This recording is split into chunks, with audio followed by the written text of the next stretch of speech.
Kebocoran cerita ending Elbaf di forum Reddit. Well, ini menarik nakama. Kita akhirnya baru saja ngebaca ya bagaimana sebuah akun bernama Kamajin itu membocorkan sekitar ya 60-an poin cerita inti lah di Elbaf itu. Ini mind blowing banget sih. Informasi ini akan membuat kalian merasa terguncang nakama tentang kebenaran rahasia Elbaf yang sudah terkuak. Tapi tetap disclaimer ya teman-teman, karena ini belum tentu menjadi cerita inti. Tapi ya namanya juga teori One Piece, selalu aja rasional kan untuk didiskusikan lebih dalam lagi. Kami pikir nih ini adalah awal dari perjalanan Elbaf yang akan mengubah sejarah One Piece selamanya. Karena dengan bermunculan sosok informasi tentang Loki, Luffy, Joy Boy dan juga Dewa Matahari itu, benar tak menutup kemungkinan bahwa Elbaf dahulu itu berafiliasi dengan kerajaan besar di era abad kekosongan loh. Salah satu panel informasi ini memuat kejutan tersendiri yang sangat sayang sekali untuk kalian lewatkan begitu saja. Yos, ini menarik nakama. Selamat datang teman-teman, kita akan bahas alur cerita pada di sini dengan Mimin di sini, Joy Boy The Library of Nika. Let's go, kita mulai ceritanya.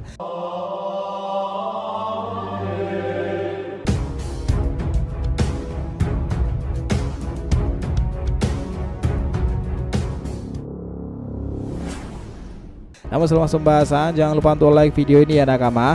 Ya, sebagai bentuk support kalian semuanya untuk channel ini ke depannya agar terus berkembang dan berpetualang bersama Nika sang Joy Boy ini.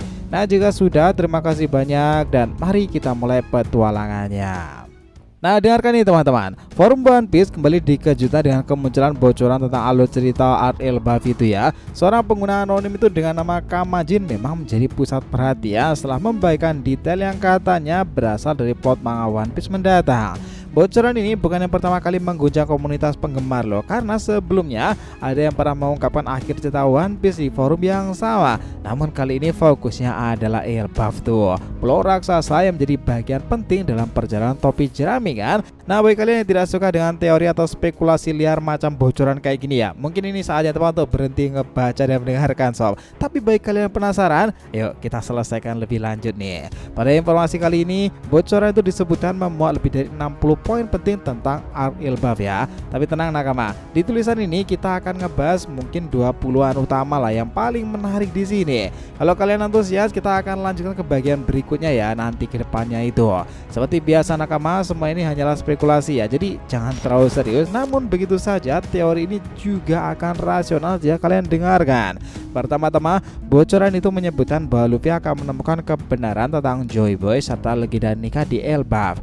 Joy Boy merupakan sosok misterius dari masa lalu ya. Dalam ceritanya rupanya punya hubungan erat dengan mitologi Dewa Matahari yang selama ini menjadi bagian penting dari ceritanya. Di arc ini kemungkinan besar itu akan menjadi pengungkapan besar-besaran tentang legenda tersebut. Dewa Matahari yang telah disebut-sebut dalam cerita sejak arc Skypiea kala itu ya, ternyata sangat dipuja di Elbaf sendiri loh. Rasanya cukup masuk akal kalau pengungkapan besar tentang Nika terjadi di pulau ini. Mungkin kita juga akan mendapatkan penjelasan tentang bagaimana Joy Boy pertama kali mendapatkan kekuatan Nikanya itu kan. Dan kemungkinan apa maknanya bagi dunia saat ini itu akan diungkapkan lebih lanjut lagi. Lebih menarik nakama, bocoran itu mengatakan bahwa Joy Boy sempat membangun aliansi besar di masa lalu untuk melawan 20 kerajaan yang nantinya dikenal sebagai pemerintahan dunia loh. Salah satu tempat penting bagi aliansi tersebut adalah Elbaf. Nah, disinilah Joy Boy diduga mengumpulkan raksasa dan pasukan lainnya untuk menghadapi ancaman global tersebut. Nah, jika benar maka Elbaf bukan sekedar pulau raksasa biasa kan, melainkan saksi sejarah bisu masa lalu dari konflik terbesar dalam sejarah dunia One Piece. Nah, di sini masih dalam bocoran yang sama ya, bahwa disebutkan untuk yang lain itu Dragon, pemimpin pasukan revolusioner sekaligus ayah Luffy itu akan menjadi sorotan di Elbaf. Ide-ide revolusioner Dragon tuh kabarnya akan diungkapkan di pulau tersebut loh. Meskipun belum jelas ya apakah Dragon sendiri itu akan muncul langsung di Elbaf atau hanya disebutkan dalam ceritanya. Tapi ini tetap saja menarik. Dragon dikaitkan dengan persiapan perang dunia yang akan datang. Ia mungkin akan menjalin aliansi dengan pihak-pihak kuat di Elbaf untuk melawan pemerintah dunia itu sendiri kan. Selanjutnya informasi ini kita masuk ke detail yang cukup mengejutkan, bahwa Luffy dikabarkan akan menggunakan senjata legendaris dalam pertarungan di Elbaf. Ya, bocoran itu menyebutkan bahwa senjata tersebut berupa pedang dan juga tombak ya. Ini merupakan simbol dari Dewa Matahari Nika itu sendiri. Kita tahu bahwa Luffy selama ini tidak pernah menggunakan senjata konvensional atau dalam hal apapun di pertarungannya ya. Jadi ini akan menjadi perubahan besar. Selain itu, pedang raksasa yang tertanam di Elbaf disebut-sebut sebagai simbol loyalitas para raksasa kepada Joy Boy di masa lalu. Namun pedang ini mungkin bukan senjata yang akan digunakan Luffy, melainkan lebih dari sebagai simbol sejarah ya. Nah, apakah memang akan ada pedang Excalibur ya yang ada di Elbaf itu nanti? Menarik loh. Tak hanya itu, anggota topi jerami lainnya juga akan mendapatkan momen besar di Elbaf. Bocoran itu menyebutkan bahwa Zoro, Sanji, Jinbe akan menghadapi musuh-musuh yang terinspirasi dari mitologi Nordik. Zoro akan melawan Fenrir, serigala legendaris yang dikenal dalam mitologi Ragnarok. Sanji akan menghadapi kuda hibrida berkaki 9, sementara Jinbe akan bertaruh dengan ular air yang mengingatkan kita pada Jormungandr, teman-teman. Itu ular yang misterius dan menarik, mengerikan. Pertarungan ini bukan sekedar fisik, tetapi juga penuh simbolisme nih, seolah mencerminkan tema besar Ragnarok yang mengarah pada kehancuran dan pembaruan dunia sendiri. Nah, kalau kalian mengingat makna ya dan cerita pesan Ragnarok pada hikayat Nordik itu memang serasa pertempuran antara dewa kan. Ragnarok itu memanglah mengerikan itu dalam cerita resmi Nordiknya. Para dewa-dewa kelas atas pada tumbang dan semuanya itu bermula dari hubungan dan konflik yang dimulai oleh Loki. Makin nyambung aja nih pada cerita One Piece sendiri yang mengusung kisah Nordik pada babak baru Elbaf. Selain itu nakama, Elbaf dikatakan tidak memiliki pengguna buah iblis tipe Logia loh. Kenapa? Karena jika raksasa yang sudah kuat secara fisik mendapatkan kekuatan buah iblis Logia seperti magma atau cahaya, kekuatan mereka akan menjadi terlalu besar dan sulit untuk dikontrol. Nah, sebaliknya buah iblis tipe Paramecia dan Zoan lebih masuk akal untuk hadir di Elbaf sendiri. Ini menambah lapisan logis ya pada kisah One Piece yang selalu memperhatikan keseimbangan kekuatan dari tiap karakternya. Bocoran ini juga menyebutkan ya ada pasar gelap di Elbaf sendiri. Ini mirip dengan dunia bawah di dalam Dressrosa kala itu.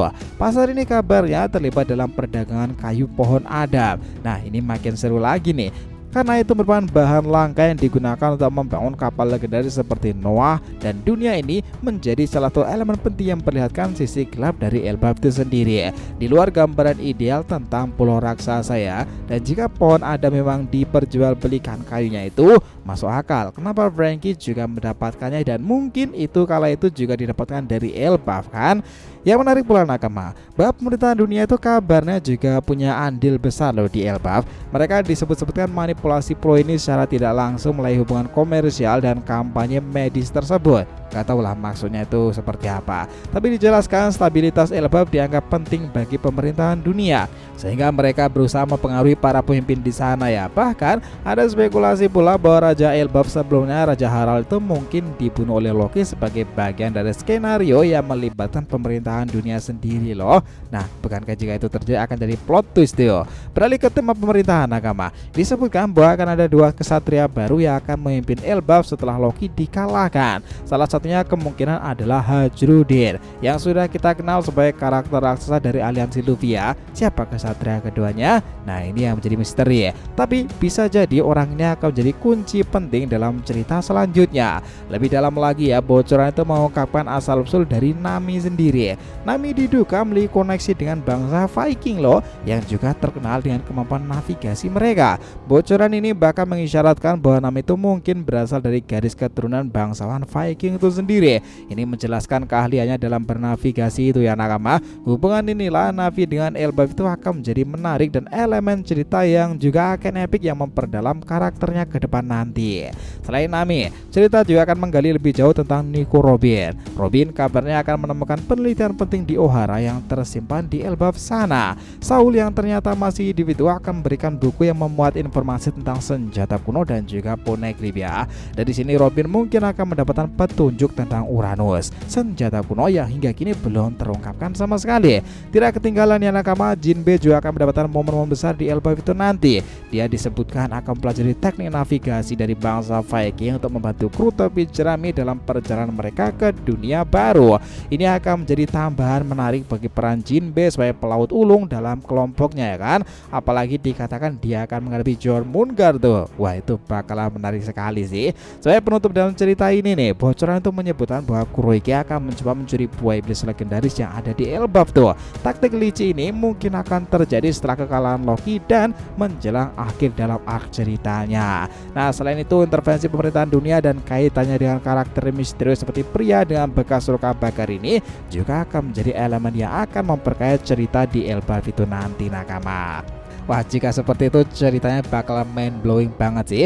Meskipun semua ini masih berupa spekulasi ya nakama, tapi memang betul bahwa saga Elbaf itu akan menjadi salah satu cerita paling ikonik dalam sejarah panjang One Piece hingga dunia baru sekarang ini kan. Bisa saja bahwa kesimpulan di situ nanti di mana langit Elbaf itu kini berwarna emas keperakan itu nih ala itu. Seolah memancarkan harapan baru setelah badai besar berlalu itu kan. Pedang itu yang menancap di tanah dan juga di pohon yang dulu menjadi simbol kesetiaan dan perlawanan, kini berdiri sebagai pengingat akan sejarah panjang yang penuh luka dan keberanian. Elbaf telah mengungkapkan banyak rahasia tentang Joy Boy, Dewa Matahari, hingga hubungan masa lalu antara para raksasa dan kerajaan kuno. Namun lebih dari itu, pulau ini telah memberikan sesuatu yang lebih besar kepada Luffy dan para krunya kan. Keyakinan bahwa perjuangan mereka bukan hanya untuk menemukan One Piece, tetapi untuk membentuk dunia baru yang bebas dari belenggu pemerintahan dunia itu dan manipulasi sejarahnya. Nah, dari kisah dunia baru itu akan berjalan makin seru di tanah leluhur para raksasa ini nakama. Sepakat semuanya tentang hipotesa bocoran kali ini?